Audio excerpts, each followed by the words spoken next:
నమస్కారం. ఈరోజు మనం ఓ ముఖ్యమైన విషయం గురించి మాట్లాడుకుందాం. తెలంగాణలో ఎన్నో ఏళ్లుగా, నిజానికి శతాబ్దాలుగా నడుస్తున్న ఒక పోరాటం గురించి. ఇది ఆదివాసీలు తమ భూమి, హక్కులు, ఇంకా చెప్పాలంటే వాళ్ల ఉనికి కోసమే చేస్తున్న పోరాటం. ఇది కేవలం భూమి గురించిన కథ అనుకుంటే పొరపాటే. ఇది వాళ్ల జీవన విధానాన్ని కాపాడుకోవటానికి చేస్తున్న ఒక పెద్ద యుద్ధం. జల్, జంగల్, జమీన్ ఈ మూడు మాటలు మనం చాలాసార్లు విని ఉంటాం. కాని ఇది కేవలం ఓ నినాదం కాదండి. ఇది ఆదివాసుల జీవితానికి పునాది. వాళ్ల బతుకంతా, వాళ్ళ సంస్కృతి, వాళ్ళ ఆర్థిక వ్యవస్థ, వాళ్ళ సమాజం అన్నీ ఈ మూడింటి చుట్టూనే తిరుగుతాయి. ఈ మొత్తం పోరాటానికి కారణం, కేంద్ర బిందువు కూడా ఇదే. సరే, ఈ పోరాటాన్ని మనం దశలవారీగా అర్థం చేసుకుందాం. ముందుగా ఆదివాసీల ప్రపంచమెలా ఉంటుందో చూద్దాం. ఆ తర్వాత వాళ్లు ఎందుకు తిరుగుబాటు చేశారు, ప్రభుత్వం ఎలా స్పందించిందో తెలుసుకుందాం. మరి భూమిని కాపాడాల్సిన చట్టాలు ఎందుకు ఫెయిలయ్యాయో కూడా చూద్దాం. కొన్ని రిపోర్ట్లు ఏం చెప్తున్నాయో పరిశీలించి, చివరగా ఈ పోరాటం ఇప్పటికీ ఎందుకు కొనసాగుతుందో చర్చిద్దాం. సరే, ముందుగా మనం ఆదివాసీల ప్రపంచంలోకి వెళ్దాం. అసలు వాళ్ల జీవన విధానం ఎలా ఉండేది? వాళ్లది ప్రకృతితో పెనవేసుకున్న బంధం. వాళ్ల ఆర్థిక వ్యవస్థ మనలాగా లాభాల కోసం కాదు, బ్రతకడం కోసం. అంటే వాళ్లకు ఎంత అవసరమో అంతే పండించుకుంటారు, అంతే వేటాడతారు. దీన్నే మనం ఇంగ్లీష్లో సబ్సిస్టెన్స్ ఎకానమీ అంటాం. అంటే జీవనాధార ఆర్థిక వ్యవస్థ అన్నమాట. అయితే ప్రశాంతంగా ఉన్న ఈ ప్రపంచంలోకి బయటివాళ్లు అడుగుపెట్టారు. కాంట్రాక్టర్లు, వడ్డీ వ్యాపారులు, గిరిజనేతరులు ఇలా ఒక్కొక్కరుగా రావడం మొదలుపెట్టారు. అంతే, ఆ సమతుల్యత దెబ్బతింది. వాళ్ల దోపిడీ మొదలైంది. పాపం, ఒకప్పుడు ఆ భూమికి రాజుల్లా బతికిన ఆదివాసీలు మెల్లమెల్లగా వాళ్ల సొంత భూమిలోనే కూలీలుగా మారిపోయారు. ఎంతో దారుణమైన పరిస్థితో చూడండి. మరి ఈ దోపిడీని చూస్తూ ఆదివాసీలు ఊరుకున్నారా? లేదు, ఇక్కడే చరిత్రలో నిలిచిపోయే తిరుగుబాట్లకు బీజం పడింది. ఈ పోరాటమనగానే మనకు ఇద్దరు మహావీరులు గుర్తొస్తారు. ఒకరు రామ్జీగోండు, ఇంకొకరు కొమరం భీం. రామ్జీగోండు 1858కు ముందే నిజాం, బ్రిటిష్ వాళ్లకు వ్యతిరేకంగా పోరాడారు. ఇక 1940లో కొమరం భీం తిరుగుబాటు గురించి మనందరికీ తెలిసిందే. వాళ్లు చేసినవి ఏవో చిన్న గొడవలు కాదు. ఎన్నో ఏళ్లుగా వాళ్ల గుండెల్లో పేరుకుపోయిన ఆవేదన, ఆక్రోశం, ఆ దోపిడీకి వ్యతిరేకంగా మండిన తొలి నిప్పురవ్వలవి. ఈ తిరుగుబాట్లతో నిజాం ప్రభుత్వానికి ఒకటే అర్థమైంది: ఇది కేవలం లా అండ్ ఆర్డర్ సమస్య కాదు, దీని వెనుక చాలా పెద్ద సామాజిక, ఆర్థిక కారణాలున్నాయని గ్రహించింది. అందుకే కేవలం బలంతో అణిచివేయడం కరెక్టు కాదని భావించి, అసలు సమస్య ఏంటి, దాని మూలాలు ఎక్కడున్నాయని తెలుసుకోవడానికి క్రిస్టాఫ్ వాన్ ఫ్యూరర్హైమెండార్ఫ్ అనే ఒక ఆంథ్రోపాలజిస్ట్ని నియమించింది.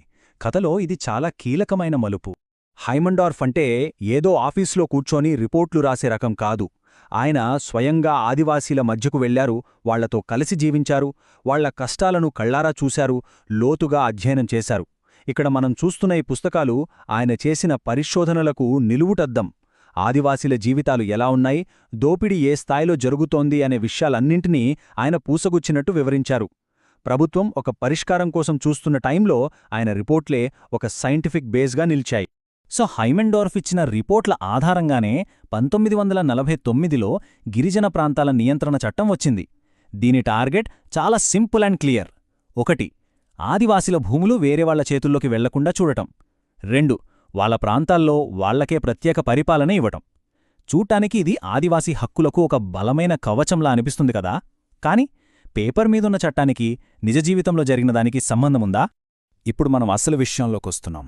చట్టం ఏం చెప్పింది, గ్రౌండ్లో ఏం జరిగింది, ఈ రెండింటి మధ్యున్న తేడా ఏంటి? అదే ఈ కథలోని అసలు విషాదం. ఈ మాటలు చూడండి.